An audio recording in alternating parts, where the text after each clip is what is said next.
2011년 가을 한 산악회에서 벌어진 실종 사건이 온 나라를 충격에 빠뜨렸습니다. 52세 기혼 남성과 26세 젊은 여성 사이의 특별한 관계, 그리고 등산 중 홀연히 사라진 여성. 처음에는 단순한 조난사고로 여겨졌던 이 사건이었습니다. 하지만 1년이 지난 후 같은 산악회 회원들의 입에서 나온 증언은 모든 것을 뒤바꿔 놓았습니다. 산속 깊은 곳에서 벌어진 일들, 그리고 그 안에 숨겨진 복잡한 인간관계와 질투, 분노가 만들어낸 비극적 결말. 26세 젊은 여성의 실종, 그 뒤에 숨겨진 52세 남성의 이중생활, 그리고 산악회라는 폐쇄적 공간에서 벌어진 충격적인 진실이 드디어 세상에 드러나게 됩니다. 1년간 감춰졌던 비밀들이 하나둘 수면 위로 떠오르면서 사건의 진상은 모든 이들의 예상을 뛰어넘는 방향으로 흘러갔습니다. 그날의 흔적에서 전해드립니다. 오늘의 이야기를 시작하기 전에 잠깐만요. 구독과 좋아요를 눌러주시면 이러한 이야기들을 계속 전할 수 있는 큰 힘이 됩니다. 2011년 10월 15일 토요일 오전, 경기도 한 지역의 산악회, 정상클럽은 정기산행을 위해 집결지에 모였습니다. 총 12명의 회원들이 참여한 이날의 목적지는 해발 800m 높이의 명산이었죠. 가을 단풍이 절정을 이루던 시기, 산악회원들의 발걸음은 평소보다 가벼워 보였습니다. 그 중에서도 유독 눈에 띄는 두 사람이 있었습니다. 52세의 이정호 씨와 26세의 박미영 양이었죠. 이정호 씨는 정상클럽의 창립 멤버이자 부회장을 맡고 있는 베테랑 등산가였습니다. 건설회사에서 현장 관리자로 일하던 그는 20년 넘는 등산 경력을 자랑했고 산악회 내에서는 누구나 인정하는 리더 역할을 해왔습니다. 박미영 양은 6개월 전 정상클럽에 새로 가입한 신입 회원이었습니다. 대학을 졸업한 지 얼마 되지 않은 그녀는 카페에서 아르바이트를 하며 취업을 준비 중이었죠. 평소 활발하고 밝은 성격의 미영 양은 산악회 분위기를 한층 젊게 만드는 역할을 했습니다. 특히 등산 초보자들을 위한 안전수칙을 꼼꼼히 챙기는 이정호 씨의 모습에 신뢰를 보내며 그를 오빠라고 부르며 따랐습니다. 다른 회원들 눈에도 두 사람의 관계는 특별해 보였습니다. 이정호 씨는 미영 양의 등산 장비를 직접 챙겨주고 험한 구간에서는 항상 그녀 옆에 있어 안전을 확인했습니다. 미영 양 역시 산행 전후로 이정호 씨와 대화를 나누는 시간이 길어졌고 때로는 다른 회원들과 떨어져 둘만의 대화를 나누는 모습도 목격되었습니다. 하지만 당시 산악회원들은 이를 단순한 선후배 관계 정도로 여겼습니다. 나이 차이가 26년이나 나는 데다 이정호 씨는 결혼 20년 차의 가정이 있는 남자였으니까요. 게다가 산악회라는 특성상 경험 많은 선배가 신입 회원을 챙기는 것은 자연스러운 일이었습니다. 그날 아침 7시 30분, 일행은 2대의 승합차 나누어 타고 등산로 입구로 향했습니다. 이정호 씨가 운전하는 첫 번째 차는 미영 양을 포함해 6명이, 두 번째 차는 나머지 6명이 탔습니다. 산악회 회장인 김태준 씨의 증언에 따르면 이동하는 동안 차 안의 분위기는 평소와 다름없이 화기애애했다고 합니다. 오전 9시 등산로 입구에 도착한 일행은 준비 운동을 마치고 본격적인 산행을 시작했습니다. 가을산의 정취를 만끽하며 천천히 오르는 그들의 모습은 여느 산악회와 다를 바 없어 보였습니다. 선두에는 베테랑인 이정호 씨가, 그 뒤를 미영 양이 따랐고 나머지 회원들이 적당한 간격을 두고 뒤따랐습니다. 첫 번째 쉼터에 도착한 것은 오전 10시 30분경이었습니다. 해발 400m 지점에 위치한 이곳에서 회원들은 물을 마시며 잠시 휴식을 취했습니다. 이때까지만 해도 모든 회원들이 함께 있었고 특별한 이상 징후는 없었다고 합니다. 오히려 미영 양은 평소보다 더 밝고 활기찬 모습을 보였다는 것이 여러 회원들의 공통된 기억입니다. 두 번째 구간은 상당히 가파른 바위길이었습니다. 정상까지 남은 거리는 약 2km, 높이로는 400m를 더 올라가야 하는 험한 코스였죠. 이정호 씨는 회원들에게 안전에 각별히 주의하라고 당부했고 특히 미영 양에게는 더욱 신경을 써달라고 부탁했습니다. 오전 11시 45분, 정상 직전의 마지막 쉼터에서 예상치 못한 일이 벌어졌습니다. 미영 양이 갑자기 배가 아프다며 화장실을 찾기 시작한 것입니다. 하지만 산 중턱의 쉼터에는 제대로 된 화장실이 없었고 그녀는 적당한 곳을 찾아 혼자 이동하겠다고 말했습니다. 이정호 씨가 안전을 위해 함께 가겠다고 제안했지만 미영 양은 괜찮다며 혼자 갈 수 있다고 했습니다. 다른 회원들도 정상이 코앞이고 길이 복잡하지 않으니 금방 돌아올 것이라고 생각했죠. 미영 양은 5분만 기다려 달라고 말하며 등산로 옆 숲길로 들어갔습니다. 그때가 정확히 11시 50분이었습니다. 10분이 지나도 미영 양은 돌아오지 않았습니다. 15분, 20분이 지나자 회원들 사이에서 걱정의 목소리가 나오기 시작했습니다. 이정호 씨가 먼저 그녀를 찾으러 나섰고 곧이어 다른 회원들도 뿔뿔이 흩어져 수색에 나섰습니다. 하지만 아무리 찾아도 미영 양의 모습은 보이지 않았습니다. 오후 12시 30분, 회원들은 더 이상 개별 수색으로는 한계가 있다고 판단하고 경찰에 신고를 했습니다. 신고를 접수받은 지역 경찰서는 즉시 수색팀을 파견했고 소방서와 산악구조대도 합류해 본격적인 수색 작업이 시작되었습니다. 그날 오후 내내 계속된 수색에도 불구하고 미영 양은 발견되지 않았습니다. 해가 지기 시작한 오후 6시 수색 작업은 일시 중단되었고 다음 날 새벽부터 다시 재개하기로 결정되었습니다. 산악회 회원들은 불안한 마음으로 산을 내려와야 했습니다. 다음 날인 10월 16일 일요일 새벽 5시 경찰과 소방서 그리고 산악구조대는 전날보다 더 큰 규모의 수색팀을 꾸려 산에 올랐습니다. 총 50여 명의 수색요원이 투입되었고 수색견 2마리도 함께 동원되었습니다. 정상클럽 회원들도 자발적으로 수색에 참여했습니다. 수색 첫날 밤을 뜬 눈으로 보낸 이정호 씨의 모습은 말이 아니었습니다. 다른 회원들의 증언에 따르면 그는 계속해서 내가 따라갔어야 했는데 라고 중얼거리며 자책하는 모습을 보였다고 합니다. 평소 침착하고 리더십이 강했던 그의 모습과는 완전히 달랐죠. 수색견이 미영 양의 향기를 맡기 위해 그녀의 배낭을 활용했습니다. 하지만 수색견들은 그녀가 마지막으로 목격된 지점에서 약 100m 정도 이동한 후 더 이상 추적하지 못했습니다. 이는 그 지점에서 향기가 갑자기 사라졌음을 의미했습니다. 경찰은 미영 양이 실족해서 계곡으로 떨어졌을 가능성을 염두에 두고 계곡 수색에 집중했습니다. 해발 600m 지점부터 아래쪽 계곡까지 물길을 따라 꼼꼼히 살펴봤지만 그 어떤 흔적도 발견할 수 없었습니다. 찢어진 옷가지나 신발 같은 것도 전혀 보이지 않았죠. 2일차 수색에서 한 가지 이상한 점이 발견되었습니다. 미영 양이 마지막으로 목격된 지점에서 약 200m 떨어진 곳에서 그녀의 휴대폰이 발견된 것입니다. 2011년 당시 휴대폰은 지금처럼 스마트폰이 아니라 폴더형 휴대폰이었는데 배터리가 완전히 방전된 상태였습니다. 휴대폰 발견 지점은 등산로에서 상당히 벗어난 곳이었습니다. 일반적으로 화장실을 찾아 이동할 때 그렇게 깊숙이 들어갈 이유가 없는 위치였죠. 게다가 휴대폰이 놓여있던 방식도 자연스럽게 떨어뜨린 것처럼 보이지 않았습니다. 마치 누군가 의도적으로 그곳에 둔 것처럼 보였다는 것이 수색요원들의 공통된 의견이었습니다. 경찰은 휴대폰 내부의 통화 기록과 문자 메시지를 확인했습니다. 미영 양의 마지막 통화는 10월 14일 금요일 저녁 9시 30분경 이정호 씨와의 통화였습니다. 통화 시간은 약 15분 정도였고 내용은 다음 날 산행 계획에 대한 이야기였다고 이정호 씨는 진술했습니다. 문자 메시지 기록에서도 특별한 이상 징후는 발견되지 않았습니다. 미영 양은 평소 가족들과 친구들에게 자주 안부 문자를 보내는 편이었는데 실종 전날까지도 일상적인 내용의 메시지들을 주고받았습니다. 다만 이정호 씨와 주고받은 문자가 다른 사람들에 비해 상당히 많다는 점이 눈에 띄었습니다. 3일차가 되자 수색 범위가 더욱 확대되었습니다. 인근 다른 산으로 넘어갔을 가능성도 염두에 두고 수색팀이 파견되었습니다. 하지만 3일 연속 수색에도 불구하고 미영 양에 대한 단서는 휴대폰 외에는 전혀 발견되지 않았습니다.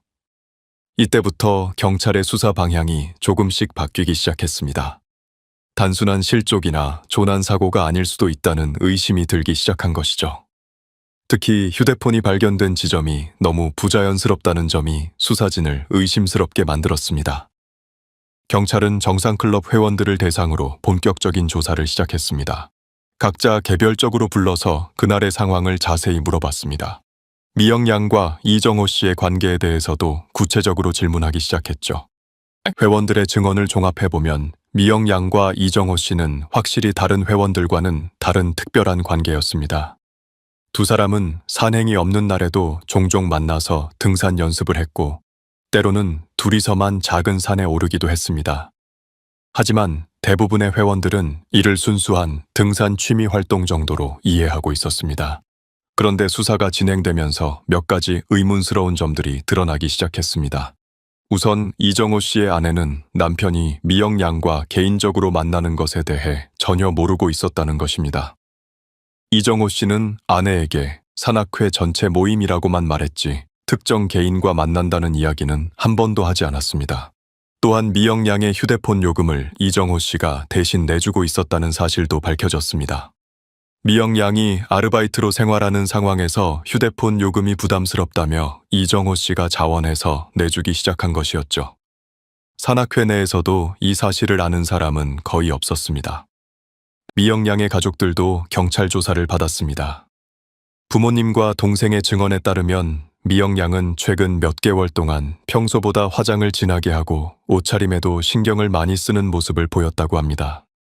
특히 산행 갈 때는 등산복도 새로 사서 입고 등산화도 비싼 것으로 바꿨다고 했습니다. 가족들이 누가 선물해줬냐고 물어봤을 때 미영 양은 산악회 선배 오빠가 장비가 중요하다며 챙겨줬다고 대답했다고 합니다. 하지만 구체적으로 누구인지는 말하지 않았죠. 미영 양의 친한 친구인 김수진 씨의 증언도 주목할 만했습니다. 수진 씨에 따르면 미영 양은 최근 나를 정말로 아껴주는 사람이 생겼다며 행복해하는 모습을 보였다고 합니다. 하지만 그 사람이 누구인지 어떤 관계인지에 대해서는 구체적으로 말하지 않았습니다. 다만 나이가 많은 분이라 주변에서 반대할 수도 있다는 말을 한 적이 있다고 했습니다. 경찰은 이런 정황들을 종합해서 미영 양과 이정호 씨 사이에 단순한 선후배 관계를 넘어선 감정적 유대가 있었을 가능성을 염두에 두고 수사를 진행하기 시작했습니다. 하지만 이 단계에서는 아직 구체적인 증거가 부족한 상황이었습니다. 수색 작업은 일주일째 계속되었지만 성과는 없었습니다. 미영 양은 마치 연기처럼 사라진 것 같았습니다. 경찰은 수색 범위를 더욱 넓혀 인근 지역의 폐가나 창고, 그리고 강이나 저수지까지 조사했지만 여전히 아무런 단서를 찾을 수 없었습니다. 수색이 시작된 지 2주가 지나면서 언론의 관심이 집중되기 시작했습니다. 2011년 10월 말 각종 뉴스와 신문에서 26세 여성 등산 중 실종 소식이 연일 보도되었습니다. 특히 아무런 흔적도 없이 사라진 미영 양의 사건은 많은 사람들의 궁금증을 불러일으켰습니다. 이정호 씨는 언론 인터뷰에서 정말 후회스럽다. 내가 끝까지 함께 갔어야 했는데 라며 자책하는 모습을 보였습니다. 그의 목소리는 떨렸고 평소 산악회에서 보여주던 당당한 모습과는 완전히 달랐습니다. 아내와 함께 나온 그는 미영이가 하루빨리 무사히 돌아오기를 바란다고 간절히 호소했습니다. 미영 양의 가족들은 매일같이 실종 지점을 찾아가 딸의 이름을 부르며 눈물을 흘렸습니다. 어머니는 우리 미영이가 길을 잃고 헤매고 있을 것 같다며 포기하지 않겠다는 의지를 보였습니다. 가족들은 사설 탐정까지 고용해서 독자적인 수색을 진행했지만 역시 성과는 없었습니다. 한편 경찰 수사는 점점 더 세밀해졌습니다. 이정호 씨의 휴대폰 통화 기록과 위치 추적 서비스를 통해 그의 동선을 면밀히 조사했습니다. 실종 당일 그의 휴대폰 위치는 다른 산악회원들과 동일한 곳에서 확인되었고 특별한 이상은 없어 보였습니다. 하지만 실종 사건이 발생하기 전 한 달간의 기록에서는 흥미로운 패턴이 발견되었습니다. 이정호 씨와 미영 양은 거의 매일 통화를 했고 특히 저녁 시간대에 긴 통화를 자주 했습니다. 9월 한 달간 두 사람의 통화 시간을 합치면 총 20시간이 넘었습니다. 더욱 주목할 만한 것은 위치 정보였습니다. 이정호 씨는 업무가 끝난 후 집으로 바로 가는 대신 미영 양이 아르바이트를 하는 카페 근처에 들르는 경우가 많았습니다. 공식적으로는 산악회 모임이나 등산 장비 구입을 위한 만남이라고 했지만 실제로는 거의 매주 2, 3회씩 만나고 있었던 것으로 확인되었습니다. 경찰은 미영 양이 아르바이트를 했던 카페의 사장과 동료들을 조사했습니다. 카페 사장의 증언에 따르면 최근 2, 3개월 동안 나이가 많은 남성이 종종 카페에 와서 미영 양과 대화를 나누는 모습을 목격했다고 합니다. 그 남성이 바로 이정호 씨였죠. 카페 동료들의 이야기는 더욱 구체적이었습니다. 미영 양은 산악회 선배 오빠가 많이 도와주신다며 고마워하는 모습을 자주 보였다고 합니다. 특히 등산 장비나 운동복 같은 것들을 선물 받을 때마다 정말 기뻐했다고 했습니다. 하지만 동시에 비밀로 해달라며 다른 사람들에게는 말하지 말라고 부탁하기도 했습니다. 11월 들어서면서 수색 작업은 점차 축소되기 시작했습니다. 한 달 넘게 계속된 대규모 수색에도 불구하고 아무런 성과가 없었기 때문입니다. 하지만 경찰의 수사는 오히려 더욱 집중적으로 진행되었습니다.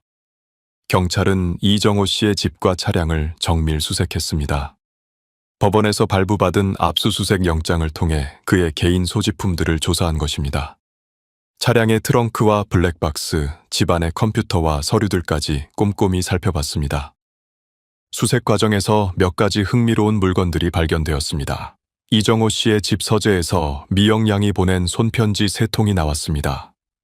편지 내용은 등산에 대한 고마움을 표현하는 것들이었지만 표현 방식이 일반적인 선후배 관계를 넘어서는 친밀함을 보여주었습니다.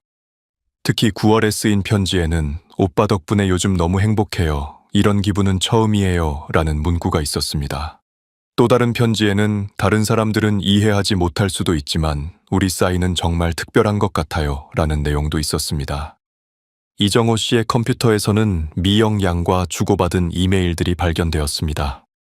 2011년 당시만 해도 카카오톡이 막 시작된 시기라 많은 사람들이 이메일을 통해 소통했는데 두 사람도 거의 매일 이메일을 주고받았습니다.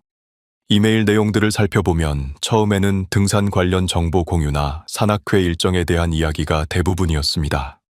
하지만 시간이 지날수록 점점 개인적인 이야기가 늘어났습니다. 미영 양은 자신의 일상이나 고민들을 이정호 씨에게 털어놓았고 이정호 씨도 회사 생활의 어려움이나 가정에서의 스트레스를 언급하는 내용들이 있었습니다. 9월 말에 주고받은 이메일에서는 더욱 친밀한 내용들이 등장했습니다. 미영 양은 오빠와 함께 있을 때가 가장 편안하다고 썼고 이정호 씨는 너와 이야기하는 시간이 하루 중 가장 즐겁다고 답장했습니다. 하지만 결정적인 증거라고 할 만한 것은 발견되지 않았습니다. 두 사람 사이에 특별한 감정적 유대가 있었다는 것은 분명해 보였지만 그것이 미영 양의 실종과 직접적으로 연결된다고 볼 수 있는 물적 증거는 없었습니다. 경찰은 이정호 씨를 참고인 자격으로 다시 한번 조사했습니다. 이번에는 훨씬 더 구체적이고 날카로운 질문들이 쏟아졌습니다. 미영 양과의 관계, 개인적인 만남의 횟수, 선물을 준 이유, 그리고 실종 당일의 정확한 상황까지 모든 것을 상세히 물어봤습니다. 이정호 씨는 미영이를 정말 소중하게 생각했다고 인정했습니다. 하지만 순수한 후배 사랑이었을 뿐이라며 다른 의미는 없었다고 주장했습니다. 그는 내게는 가정이 있고 미영이도 그것을 알고 있었다. 우리는 그저 등산을 통해 만난 좋은 인연이었을 뿐이라고 강조했습니다. 하지만 수사진은 완전히 납득하지 못했습니다. 특히 휴대폰 요금을 대신 내준 것이나 비싼 등산 장비를 선물한 것, 그리고 가족들에게 비밀로 한 개인적인 만남들은 단순한 선후배 관계로 보기에는 지나친 면이 있었습니다. 12월에 들어서면서 사건은 미궁 속으로 빠져들었습니다.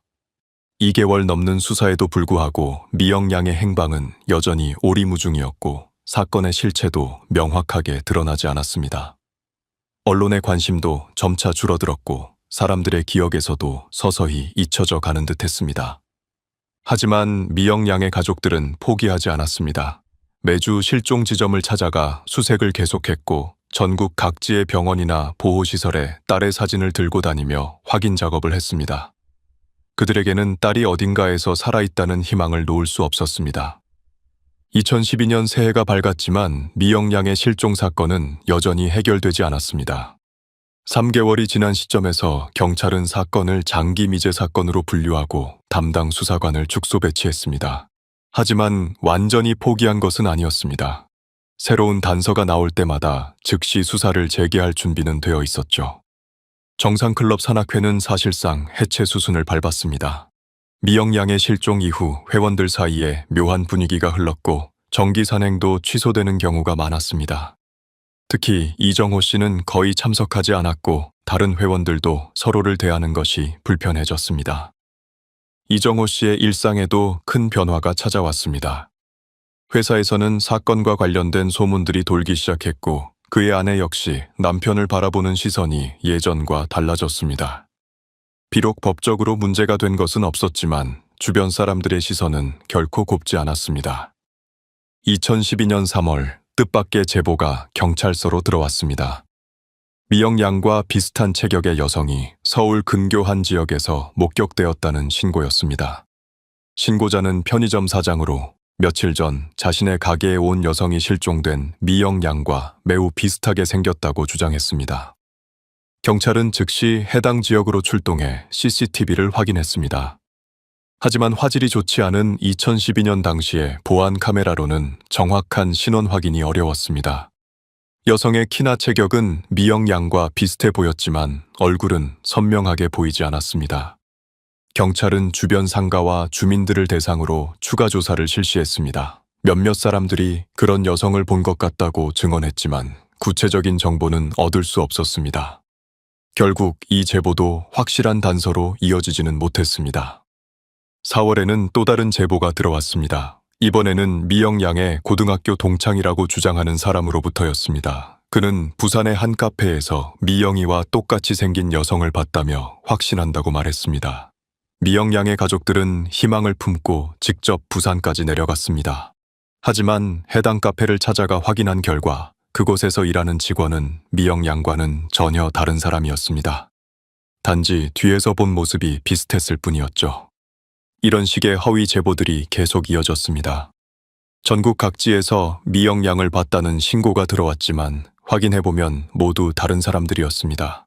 가족들은 매번 희망을 품고 달려갔다가 실망하는 일을 반복해야 했습니다. 한편 이정호 씨는 점점 더 위축된 모습을 보였습니다. 직장 동료들의 증언에 따르면 예전처럼 활발하고 리더십 있는 모습은 완전히 사라졌다고 합니다. 업무에 집중하지 못하고 자주 멍하니 있는 모습이 목격되었습니다. 5월 어느 날 이정호 씨는 동료에게 내가 미영이를 더 잘 챙겼어야 했는데 라고 중얼거리는 모습이 포착되었습니다. 그는 그 아이가 어디서 무엇을 하고 있는지 정말 궁금하다며 안타까워했습니다. 동료들은 그의 모습을 보며 진정으로 미영 양을 걱정하고 있다고 느꼈다고 합니다. 여름이 되자 경찰은 실종 지점 주변을 다시 한번 정밀 수색하기로 결정했습니다. 계절이 바뀌면서 땅이 부드러워지고 식물들이 자라나면서 이전에 보이지 않았던 흔적들이 드러날 수 있다고 판단했기 때문입니다. 7월 중순 40여 명의 수색팀이 다시 산에 올랐습니다. 이번에는 금속 탐지기와 지중 투시 레이더까지 동원한 본격적인 수색이었습니다. 미영 양이 착용했던 액세서리나 등산 장비에서 나오는 금속 반응을 찾기 위함이었죠. 3일간의 집중 수색 결과 몇 가지 금속 물체들이 발견되었습니다. 낡은 깡통, 동전 몇 개, 그리고 등산객들이 버린 쓰레기들이었습니다. 하지만 미영 양과 관련된 것으로 보이는 물건은 전혀 찾을 수 없었습니다. 8월에 들어서면서 사건 수사에 새로운 변화가 생겼습니다. 경찰청에서 전문 프로파일러를 파견해 사건을 재분석하기로 한 것입니다. 프로파일러 김성우 씨는 범죄 심리학 전문가로 여러 미제 사건들을 해결한 경험이 있었습니다. 김 프로파일러는 사건 기록을 면밀히 검토한 후 기존 수사진과는 다른 관점을 제시했습니다. 그는 이 사건은 단순한 실종이 아닐 가능성이 높다며 인위적인 요소가 개입되었을 확률을 고려해야 한다고 말했습니다. 특히 휴대폰이 발견된 지점과 방식에 주목했습니다. 일반적으로 실족이나 조난 상황에서 휴대폰이 그런 식으로 놓여지는 경우는 매우 드물다며 누군가 의도적으로 그곳에 둔 것일 가능성이 높다고 분석했습니다. 또한 미영 양과 이정호 씨의 관계에 대해서도 새로운 시각을 제공했습니다. 두 사람 사이에는 일반적인 선후배 관계를 넘어서는 강한 정서적 유대가 있었던 것으로 보인다며 이런 관계에서 발생할 수 있는 여러 시나리오를 염두에 둘 필요가 있다고 조언했습니다. 프로파일러의 분석을 바탕으로 경찰은 수사 방향을 일부 수정했습니다. 기존의 실종자 수색 중심에서 사건성 여부를 포함한 종합적 수사로 전환한 것입니다. 이정호 씨를 비롯한 산악회 관련자들에 대한 재조사도 계획되었습니다. 9월 실종 1주년을 앞두고 미영 양의 가족들은 기자회견을 열었습니다. 어머니는 1년이 지났지만 포기할 수 없다며 딸이 어디에 있든 반드시 찾아내겠다고 다짐했습니다. 가족들은 수색 비용 마련을 위해 집까지 담보로 잡았다고 밝혔습니다. 언론들도 1주년을 맞아 사건을 재조명하기 시작했습니다. 여러 신문과 방송에서 특집 기사를 내보냈고 시청자들로부터 새로운 제보들이 들어오기 시작했습니다. 하지만 대부분은 확인되지 않는 추측성 정보들이었습니다. 10월 15일 실종 정확히 1년이 되는 날, 경찰과 가족들은 다시 한번 현장을 찾았습니다. 추모의 의미도 있었지만 혹시 놓친 단서가 있을지도 모른다는 마지막 희망을 품고서였습니다. 그날 수색에는 20여 명이 참여했습니다. 미영 양의 가족, 경찰관, 그리고 몇몇 산악회 회원들이었습니다. 이정호 씨도 참석해서 묵묵히 수색에 동참했습니다. 그의 모습은 1년 전보다 훨씬 야위어 보였습니다. 하지만 이날 수색에서도 특별한 발견은 없었습니다. 미영 양은 여전히 어디에도 없었고 그녀의 행방을 알려주는 단서 역시 찾을 수 없었습니다. 사건은 다시 한번 미궁 속으로 빠져들었습니다. 11월 들어서면서 수사는 사실상 중단되었습니다. 경찰은 새로운 단서가 나오면 언제든 수사를 재개하겠다고 발표했지만 현실적으로는 다른 사건들에 인력을 배치할 수밖에 없는 상황이었습니다. 2012년 겨울을 맞으며 미영 양의 실종 사건은 완전히 대중의 관심에서 멀어져 갔습니다. 언론도 더 이상 이 사건을 다루지 않았고 사람들의 기억에서도 점차 잊혀져 가고 있었습니다. 하지만 정상클럽의 몇몇 회원들에게는 여전히 풀리지 않는 의문들이 남아 있었습니다. 특히 산악회 회장이었던 김태준 씨는 계속해서 석연치 않은 기분을 떨칠 수 없었습니다. 20년 넘게 등산을 해온 베테랑인 그는 그날의 상황을 아무리 되돌아봐도 이상한 점들이 많다고 느꼈습니다. 미영 양이 사라진 지점과 휴대폰이 발견된 지점 사이의 거리, 그리고 그 사이에 아무런 흔적도 없다는 점이 특히 의아했습니다. 김 씨는 개인적으로 몇 차례 더 현장을 찾아갔습니다. 혼자서, 때로는 가족과 함께 그 산을 오르며 미영 양이 갔을 만한 경로들을 하나씩 확인해 봤습니다. 하지만 아무리 찾아봐도 합리적인 설명을 찾을 수 없었습니다. 2013년 봄, 김태준 씨는 우연한 계기로 중요한 사실을 알게 되었습니다. 그의 지인 중 한 명이 이정호 씨와 같은 회사에 다니고 있었는데 그 지인을 통해 충격적인 이야기를 듣게 된 것입니다. 지인에 따르면 이정호 씨는 미영 양 실종 이후 회사에서의 행동이 완전히 달라졌다고 했습니다. 예전에는 적극적이고 리더십이 강했던 그가 소극적이 되었고 특히 회식이나 모임에서는 술을 많이 마시며 중얼거리는 모습을 자주 보였다고 합니다. 더욱 놀라운 것은 이정호 씨가 술에 취했을 때 했던 말들이었습니다. 내가 지켜주지 못해서 미안하다. 그때 내가 다르게 행동했어야 했는데 라는 말을 반복적으로 했다는 것입니다. 동료들은 처음에는 단순히 후회하는 것으로 받아들였지만 점점 그 의미가 모호하게 느껴졌다고 했습니다. 김태준 씨는 이런 정보들을 종합해보며 점점 더 의심스러운 마음이 들기 시작했습니다. 그는 다른 산악회 회원들과 개별적으로 만나 그날의 상황을 다시 한번 꼼꼼히 확인했습니다. 회원 중 한 명인 박현수 씨는 그동안 말하지 않았던 이야기를 털어놓았습니다. 실종 당일 미영 양이 화장실을 가겠다고 했을 때 이정호 씨의 반응이 다소 이상했다는 것입니다. 평소 안전을 최우선으로 생각했던 그가 혼자 가는 것을 너무 쉽게 허락했다는 점이었습니다. 또 다른 회원인 이순희 씨는 더욱 구체적인 증언을 했습니다. 미영 양이 사라진 후 이정호 씨를 찾으러 갔을 때 그가 예상보다 훨씬 깊숙한 곳에서 혼자 미영가 하고 부르고 있는 모습을 봤다고 했습니다. 다른 회원들은 등산로 근처에서 찾고 있었는데 왜 그는 그렇게 깊은 곳까지 가서 찾고 있었을까 하는 의문이 들었다고 합니다. 이런 증언들을 들은 김태준 씨는 2013년 여름 마침내 경찰서를 찾아갔습니다. 그는 담당 수사관에게 새로 알게 된 정보들을 상세히 전달했습니다. 특히 이정호 씨의 이상한 행동들과 회원들이 새로 기억해낸 당일 상황들을 자세히 설명했습니다. 수사관들은 처음에는 그다지 큰 관심을 보이지 않았습니다. 이미 1년 반 넘게 수사를 했지만 결정적인 증거를 찾지 못한 상황에서 추측성 증언들만으로 수사를 재개하기는 어렵다는 입장이었습니다. 하지만 김태준 씨는 포기하지 않았습니다. 그는 다른 산악회 회원들을 설득해서 함께 경찰서를 찾아갔습니다.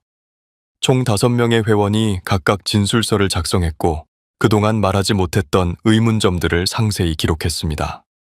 특히 주목할 만한 것은 회원 중 한 명인 최영민 씨의 증언이었습니다. 그는 실종 며칠 전 산악회 회식에서 이정호 씨와 미영 양이 나눈 대화를 우연히 들었다고 했습니다. 두 사람은 다른 회원들이 없는 곳에서 조심해야 한다. 다른 사람들이 알면 안 된다는 식의 대화를 나눴다고 증언했습니다. 2013년 9월 수사팀은 이정호 씨를 다시 한번 소환해서 조사했습니다. 이번에는 이전보다 훨씬 더 구체적이고 직접적인 질문들이 쏟아졌습니다. 미영 양과의 관계가 정말 순수한 선후배 관계였습니까? 왜 가족들에게는 개인적인 만남을 비밀로 했습니까? 실종 당일 왜 그렇게 깊숙한 곳까지 가서 찾고 있었습니까? 이정호 씨는 여전히 모든 혐의를 부인했습니다. 하지만 이전 조사 때와 달리 목소리가 떨리고 말을 더듬는 모습을 보였습니다. 특히 그날 상황을 정확히 기억하냐는 질문에 대해서는 너무 충격적인 일이라 기억이 명확하지 않다고 답변했습니다. 경찰은 이정호 씨의 휴대폰과 컴퓨터를 다시 한번 정밀 분석하기로 했습니다. 2년 전 수사 때와 달리 이번에는 복구 기술이 발달해서 삭제된 파일들도 어느 정도 복원할 수 있게 되었습니다. 분석 결과 놀라운 사실들이 드러났습니다. 이정호 씨는 실종 사건 발생 직후 자신의 컴퓨터에서 미영 양과 관련된 파일들을 대량으로 삭제했던 것입니다. 사진 파일 30여 장과 이메일 수십 통이 삭제되어 있었습니다. 복원된 사진들을 보니 대부분 미영 양과 이정호 씨가 둘만 있을 때 찍은 것들이었습니다. 산에서 함께 찍은 사진들이 줄을 이뤘는데 두 사람의 표정이나 자세가 일반적인 선후배 사이라고 보기에는 너무 친밀해 보였습니다. 특히 9월에 찍힌 한 사진에서는 미영 양이 이정호 씨의 팔에 기대어 있는 모습이 포착되었습니다.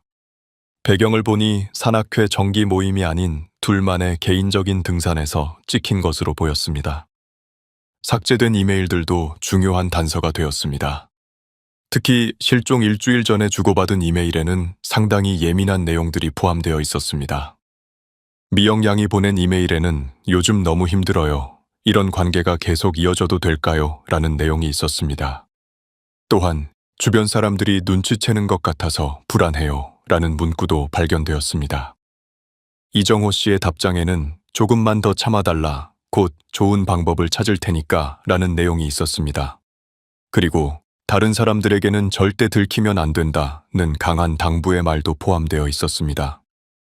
이런 증거들이 발견되면서 수사 분위기가 완전히 바뀌었습니다. 경찰은 이정호 씨를 용의자로 보고 본격적인 수사에 착수했습니다. 그의 알리바이와 동선을 면밀히 재조사하기 시작했습니다. 2013년 11월 이정호 씨는 세 번째로 경찰서에 소환되었습니다. 이번에는 참고인이 아닌 피의자 신분이었습니다. 변호사와 함께 출석한 그는 여전히 모든 혐의를 부인했지만 예전과 달리 매우 위축된 모습을 보였습니다. 하지만 결정적인 물적 증거는 여전히 부족했습니다. 미영 양과 특별한 관계였다는 것은 분명해졌지만 그것만으로는 실종과의 직접적인 연관성을 입증하기 어려웠습니다.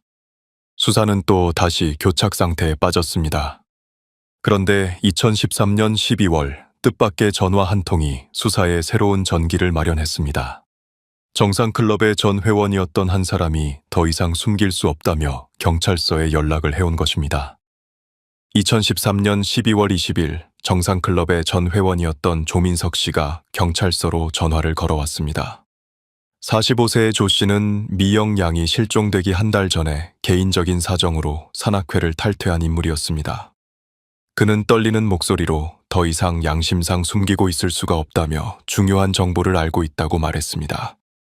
다음 날 경찰서를 찾은 조민석 씨가 털어놓은 이야기는 수사진을 경악시켰습니다. 그에 따르면 2011년 9월, 그러니까 미영 양이 실종되기 한 달여 전에 산악회 내부에서 심각한 갈등이 있었다는 것입니다. 조 씨의 증언에 따르면 당시 산악회의 몇몇 기혼 회원들이 이정호 씨와 미영 양의 관계에 대해 노골적으로 불편함을 표시했다고 합니다. 특히 부회장이었던 이정호 씨가 신입 회원인 미영 양만 특별 대우하는 것에 대해 다른 회원들의 시선이 곱지 않았다는 것입니다. 9월 중순쯤이었을 거예요. 정기 산행 후 뒤풀이 자리에서 몇몇 회원들이 이정호 씨에게 직접적으로 말했어요. 너무 노골적이지 않느냐, 다른 회원들도 있는데 한 사람만 챙기는 것은 문제가 있다고 말이죠. 조민석 씨는 그날 저녁 술자리에서 벌어진 상황을 자세히 기억하고 있었습니다. 처음에는 우회적으로 말했던 회원들이 술이 들어가면서 점점 더 직설적으로 변했다고 합니다. 심지어 기혼자로서 부적절하다는 말까지 나왔다고 했습니다. 이정호 씨는 처음에는 순수한 선후배 관계라며 해명했지만 다른 회원들의 추궁이 계속되자 점점 감정적으로 변했습니다. 결국 내가 무엇을 하든 다른 사람들이 상관할 일이 아니다 라며 화를 내며 자리를 떠났다고 합니다. 더욱 충격적인 것은 그 다음에 벌어진 일이었습니다. 조민석 씨는 화장실에 갔다가 돌아오는 길에 이정호 씨가 미영 양에게 전화를 거는 모습을 목격했다고 증언했습니다. 이정호 씨가 식당 밖에서 전화를 하고 있었어요. 목소리가 상당히 흥분되어 있었고, 사람들이 우리를 의심하고 있다. 당분간 조심해야 한다는 말을 하는 것을 들었습니다. 그리고 절대 다른 사람에게 말하면 안 된다고도 했어요. 조 씨는 이런 상황이 불편해서 며칠 후 산악회를 탈퇴했다고 말했습니다. 그런데 미영 양이 실종된 후 언론 보도를 보면서 그날 밤의 상황이 계속 마음에 걸렸다고 합니다. 특히 이정호 씨가 전화해서 했던 말들이 실종 사건과 관련이 있을 수도 있다는 생각이 들었다는 것입니다. 2년 넘게 고민했어요. 혹시 제가 잘못 들었거나 오해한 것일 수도 있다고 생각하며 차마 신고하지 못했습니다. 하지만 최근에 이정호 씨가 다시 조사를 받는다는 소식을 들으면서 더 이상 숨기고 있을 수는 없다고 판단했습니다. 경찰은 조민석 씨의 증언을 바탕으로 2011년 9월에 산악회 모임에 참석했던 다른 회원들을 다시 조사했습니다. 처음에는 기억이 명확하지 않다고 했던 회원들도 조 씨의 증언을 듣고 나서 그날 밤의 상황을 하나둘 떠올리기 시작했습니다. 특히 당시 산악회 총무였던 김영수 씨는 그날 분위기가 상당히 어색했던 것은 기억난다며 이정호 씨가 평소와 달리 예민하게 반응했던 것도 사실이라고 증언했습니다. 여성 회원이었던 박지은 씨는 더욱 구체적으로 기억했습니다. 다른 회원들이 이정호 씨에게 미영이만 특별 대우한다고 말했을 때 이정호 씨의 얼굴이 확 빨갛게 달아올랐어요. 평소 침착한 분이었는데 그때는 정말 당황하는 모습이었어요. 이런 추가 증언들이 나오면서 수사진은 새로운 가설을 세우기 시작했습니다. 혹시 9월의 그 갈등 이후 이정호 씨와 미영 양 사이에 어떤 결정적인 문제가 발생했던 것은 아닐까 하는 의심이었습니다. 경찰은 2011년 9월부터 10월 사이 두 사람의 통화 기록과 문자 메시지를 다시 면밀히 분석했습니다. 그 결과 흥미로운 패턴이 발견되었습니다. 9월 중순 이후 두 사람의 통화 빈도가 급격히 줄어들었다가 10월 들어서 다시 늘어났던 것입니다. 특히 9월 말부터 10월 초까지 약 2주간은 거의 연락을 하지 않았던 것으로 나타났습니다. 하지만 실종 일주일 전부터는 오히려 이전보다 더 자주 연락을 주고받았습니다. 심지어 실종 전날인 10월 14일에는 총 4번의 통화가 있었습니다. 마지막 통화인 오후 9시 30분의 15분간 통화에 대해 이정호 씨는 다음 날 산행 계획을 상의했다고 진술했지만 수사진은 다른 가능성을 의심하기 시작했습니다. 2014년 1월 경찰은 이정호 씨를 4번째로 소환했습니다. 이번에는 조민석 씨의 증언과 새로 발견된 통화 패턴에 대해 집중적으로 추궁했습니다. 9월 산악회 뒤풀이에서 다른 회원들과 갈등이 있었던 것이 사실입니까? 왜 9월 말부터 미영 양과 연락을 거의 하지 않았습니까? 실종 전날 밤 마지막 통화에서 정확히 무슨 이야기를 했습니까? 이정호 씨는 이번에도 혐의를 부인했지만 예전과 달리 답변이 일관성을 잃기 시작했습니다. 특히 9월 뒤풀이 상황에 대해서는 기억이 명확하지 않다며 애매하게 넘어가려 했습니다. 하지만 마지막 통화 내용에 대해서는 새로운 진술을 했습니다. 미영이가 산악회를 그만두고 싶다고 했다는 것입니다. 다른 회원들의 시선이 부담스럽다며 탈퇴를 고민하고 있다고 말했다는 것이었죠. 이 진술은 수사진에게 새로운 의문을 안겨주었습니다. 만약 미영 양이 정말로 산악회 탈퇴를 고민하고 있었다면 왜 실종 당일에도 산행에 참여했을까 하는 것이었습니다. 경찰은 미영 양의 가족과 친구들에게 이 부분을 확인했습니다. 하지만 그 누구도 미영 양이 산악회 탈퇴를 고민한다는 말을 들었다고 증언하지 않았습니다. 오히려 최근까지도 등산에 대한 열정을 보였다는 것이 가족들의 공통된 기억이었습니다. 2월에 들어서 수사팀은 전문가의 도움을 받아 실종 현장을 다시 한번 과학적으로 분석하기 시작했습니다. 토양 전문가와 법의학자들이 투입되어 미영 양이 마지막으로 목격된 지점 주변을 정밀 조사했습니다. 조사 결과 몇 가지 이상한 점들이 발견되었습니다. 미영 양이 사라진 지점에서 약 50m 떨어진 곳의 토양에서 평소와 다른 성분이 검출된 것입니다. 전문가들은 누군가 이곳을 파고 다시 메웠을 가능성이 있다고 판단했습니다. 하지만 3년이나 지난 상황에서 정확한 분석은 어려웠습니다. 비와 눈, 그리고 각종 동식물의 활동으로 인해 원래 흔적들이 많이 훼손된 상태였기 때문입니다. 3월 수사팀은 대대적인 발굴 작업을 결정했습니다. 토양 이상이 발견된 지점을 중심으로 반경 100m 구역을 정밀하게 파보기로 한 것입니다. 이는 상당한 인력과 예산이 투입되는 작업이었지만 사건 해결을 위해서는 필요한 조치라고 판단했습니다. 발굴 작업에는 고고학 전문가들도 참여했습니다. 혹시 놓칠 수 있는 미세한 증거물이라도 찾기 위해서였습니다. 작업은 매우 신중하게 진행되었고 하루에 몇 센티미터씩만 파 내려가며 꼼꼼히 조사했습니다. 5일째 되는 날 드디어 첫 번째 단서가 발견되었습니다.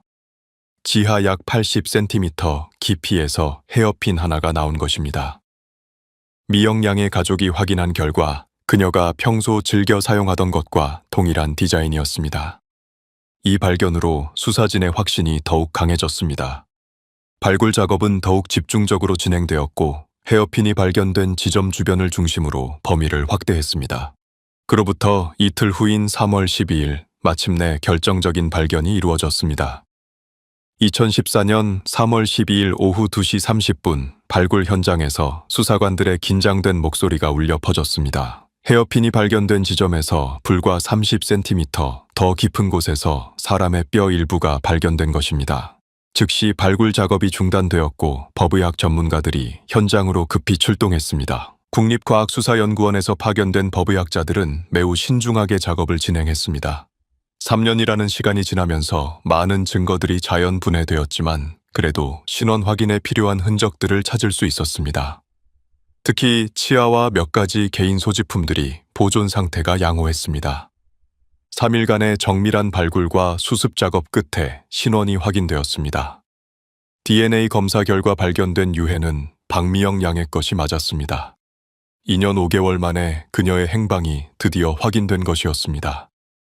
유해 발견과 동시에 사건의 성격이 완전히 바뀌었습니다. 단순한 실종 사건이 아닌 강력 사건으로 수사 방향이 전환된 것입니다. 법의학자들의 초기 분석에 따르면 자연사나 사고사의 가능성은 매우 낮았습니다. 미영 양의 가족들은 딸의 유해 발견 소식을 듣고 현장으로 달려왔습니다.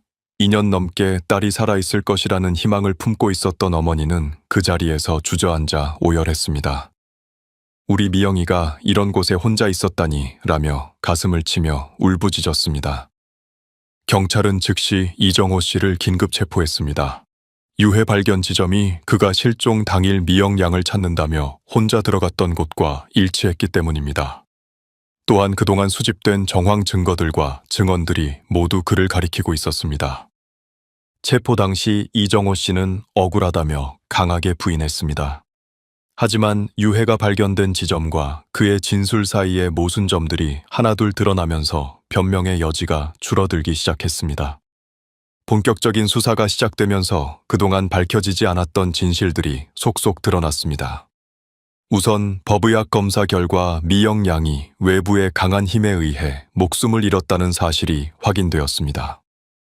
자세한 내용은 수사상 비밀이라며 공개되지 않았지만 사건성이 분명하다는 점만은 확실했습니다. 경찰은 이정호 씨의 집과 차량을 다시 한번 전면적으로 수색했습니다. 3년 전 첫 번째 수색에서 놓쳤던 증거들을 찾기 위해서였습니다. 특히 2011년 10월 당시 그가 착용했던 옷가지들을 중점적으로 찾았습니다. 다행히 그의 아내가 버리지 않고 보관하고 있던 옷들에서 중요한 단서가 발견되었습니다. 실종 당일 이정호 씨가 입었던 등산복에서 미영 양의 DNA와 일치하는 흔적이 검출된 것입니다. 비록 미량이었지만 과학수사 기법으로 충분히 확인 가능한 수준이었습니다. 더욱 결정적인 증거는 그의 등산 배낭에서 나왔습니다. 배낭 구석에 묻어있던 토양을 분석한 결과 미영 양의 유해가 발견된 지점의 흙과 성분이 일치했습니다. 이는 그가 그 지점에 있었다는 것을 과학적으로 입증하는 증거였습니다. 이정호 씨는 여전히 모든 혐의를 부인했지만 물적 증거들이 계속 그를 가리키면서 점점 궁지에 몰리기 시작했습니다. 특히 그가 실종 당일 미영이를 찾으러 간다며 혼자 들어갔던 지점이 정확히 유해 발견 지점과 일치한다는 점은 그의 주장에 큰 타격을 주었습니다. 수사 과정에서 그동안 알려지지 않았던 두 사람의 관계도 더욱 명확하게 드러났습니다.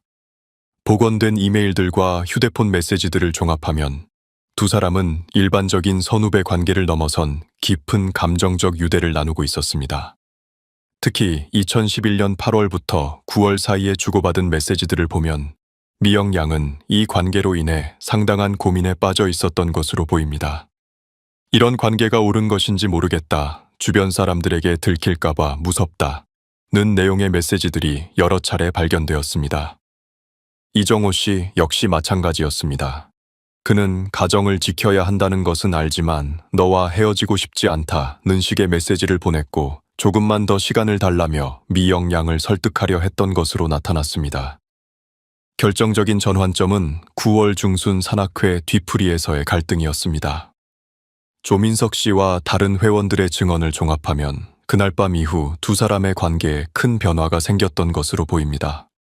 복원된 메시지들을 보면 그 갈등 이후 미영 양은 더 이상 이렇게 살 수 없다며 관계 정리를 요구했던 것으로 나타났습니다. 반면 이정호 씨는 절대 헤어질 수 없다며 강하게 반발했습니다. 실종 일주일 전부터는 두 사람의 갈등이 극에 달했던 것으로 보입니다. 미영 양은 산악회도 그만두고 연락도 끊겠다며 결연한 의지를 보였고 이정호 씨는 그럴 수는 없다며 필사적으로 만류했습니다.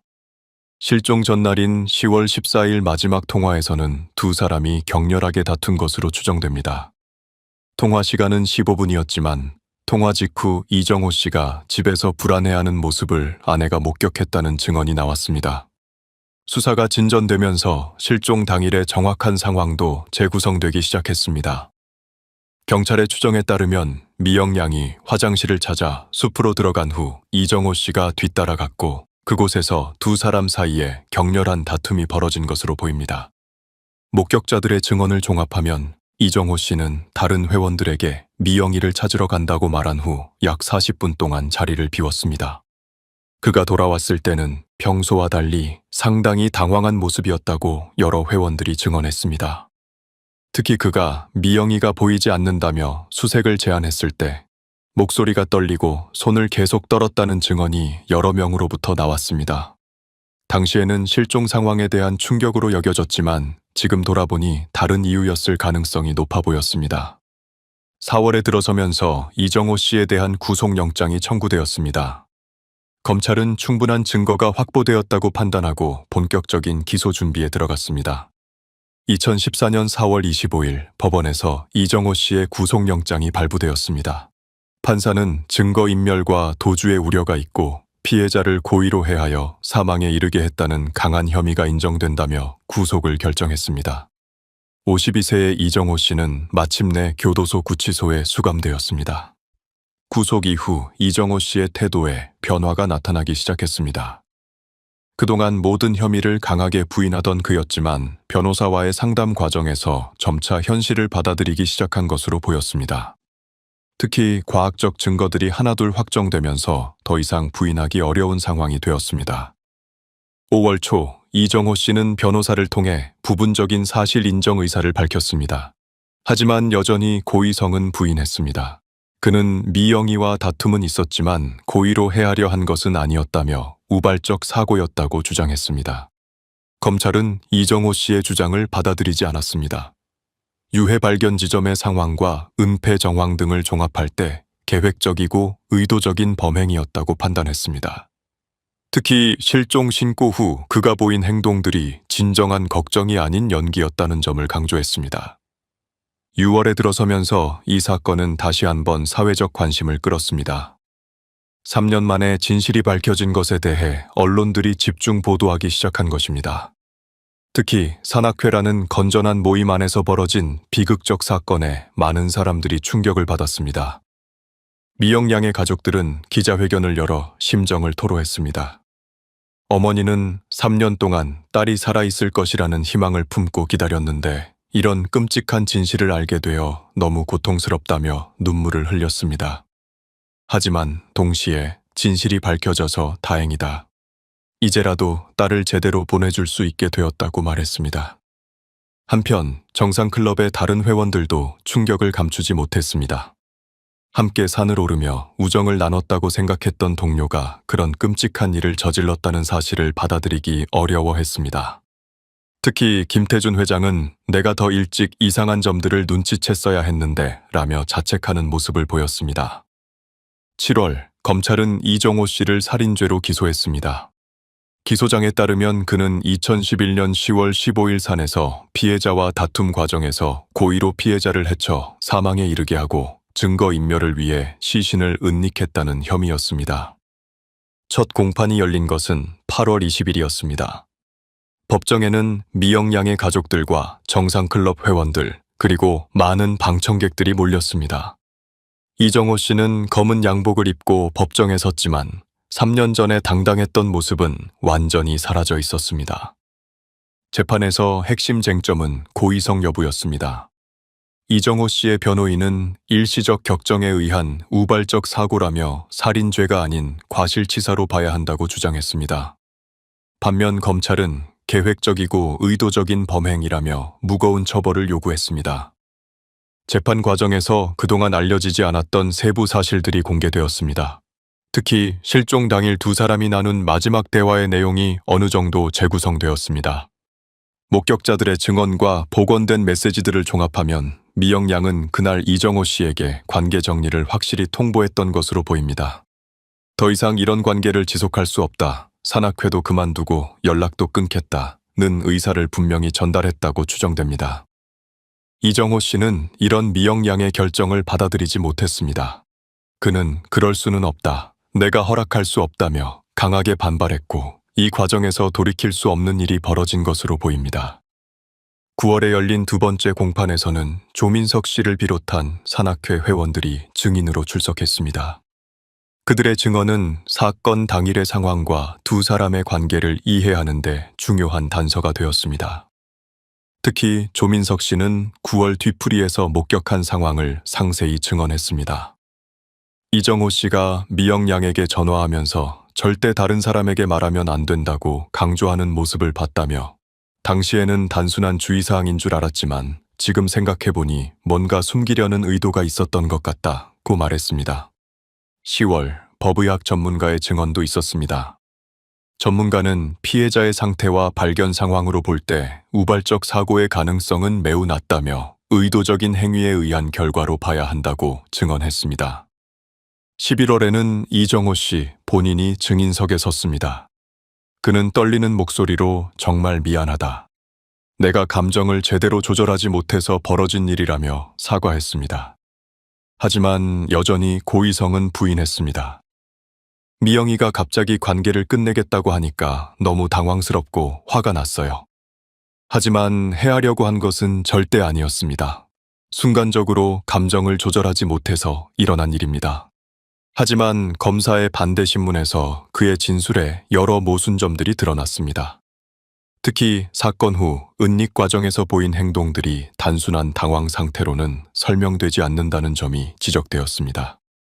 12월 최종 변론이 열렸습니다. 검찰은 피고인이 자신의 욕망을 위해 젊은 여성의 삶을 파괴했다며 사회적으로 용납될 수 없는 중대한 범죄라고 규정했습니다. 그리고 징역 25년을 구형했습니다. 변호인은 피고인도 깊이 뉘우치고 있으며 순간적 격정에 의한 우발적 사고였다며 선처를 호소했습니다. 또한 피고인 역시 이 사건으로 인해 모든 것을 잃었다고 덧붙였습니다. 2015년 1월 15일 1심 판결이 선고되었습니다. 재판부는 이정호 씨에게 징역 20년을 선고했습니다. 재판장은 피고인의 행위는 계획적이고 의도적이었으며 사후 은닉 행위까지 고려할 때 죄질이 매우 나쁘다고 판시했습니다. 하지만 완전한 계획 범죄로 보기는 어렵고 깊이 뉘우치는 모습을 보이는 점을 참작해 검찰 구형보다는 낮은 형을 선고했다고 밝혔습니다. 이정호 씨는 판결 직후 항소하지 않겠다는 의사를 밝혔습니다. 그는 마지막으로 미영이와 그 가족에게 진심으로 사과한다. 남은 평생 속죄하며 살아가겠다고 말했습니다. 3년 4개월 만에 마침내 진실이 밝혀진 박미영 양 사건. 이 사건은 우리 사회에 많은 교훈을 남겼습니다. 박미영 양 사건이 마침내 종결된 것은 2015년 1월이었습니다. 3년 4개월이라는 긴 시간이 흘러서야 진실이 밝혀졌지만 그 과정에서 우리 사회가 얻은 교훈들은 결코 가볍지 않았습니다. 이 사건은 무엇보다 주변 사람들의 관심과 용기가 얼마나 중요한지를 보여주었습니다. 만약 조민석 씨를 비롯한 산악회 회원들이 의문점들을 계속 묻어두었다면 진실은 영원히 밝혀지지 않았을지도 모릅니다. 그들이 양심의 소리에 따라 용기 있게 나선 덕분에 미영 양은 비로소 편안한 잠자리를 찾을 수 있었습니다. 또한 이 사건은 과학수사 기법의 발전이 가져온 변화를 잘 보여줍니다. 3년이 지난 후에도 DNA 분석과 토양 검사 등을 통해 결정적인 증거들을 찾아낼 수 있었던 것은 포기하지 않는 수사진의 노력과 발달된 과학기술 덕분이었습니다. 미영 양의 가족들은 사건이 종료된 후 딸을 위한 추모재단을 설립했습니다. 젊은 여성들이 안전하게 취미 활동을 즐길 수 있도록 돕는 것이 재단의 주요 목적이었습니다.